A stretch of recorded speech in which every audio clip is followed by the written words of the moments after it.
हे मेरे प्रिय मित्र माधव, जानता हूँ रिश्ते आपके भी हैं युद्ध भूमि पर, परंतु आप युद्ध को लेके तनिक भी विचलित नहीं। ये कैसा धर्म है आपका जो कर्मों में अपनों की आहुति मांग रहा, और आप मानो हमेशा से तैयार थे इस विपदा के लिए, इस धर्म संकट के लिए।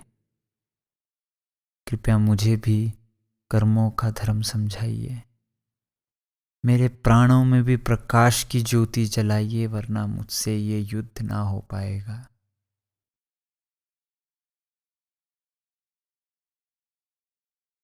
हे मेरे प्रिय आत्मन, हर युग में सत्य समान ही रहता है, और सत्य तो यही है कि धर्म का कर्म से ही पालन किया जा सकता है।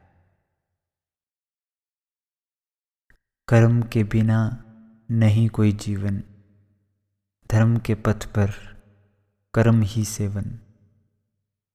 बिना फल की इच्छा करो कर्म अनंत, कृष्ण कहे यही ज्ञान की भक्ति। जब आप अपने कर्म की भक्ति बिना किसी फल की इच्छा से करते हो तो आप कर्मयोगी बन जाते हो। तो यदि मनुष्य अपने कर्म को बिना किसी लालसा से करता है, या कह लो स्वयं से भी मुक्त होके कोई भी कर्म करता है, तो उसे सफलता या विफलता का कोई भी बोध नहीं रहता।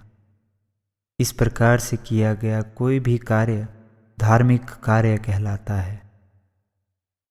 हे अर्जुन, अपने कर्म को अपना धर्म मानकर धर्म के मार्ग पे चलो,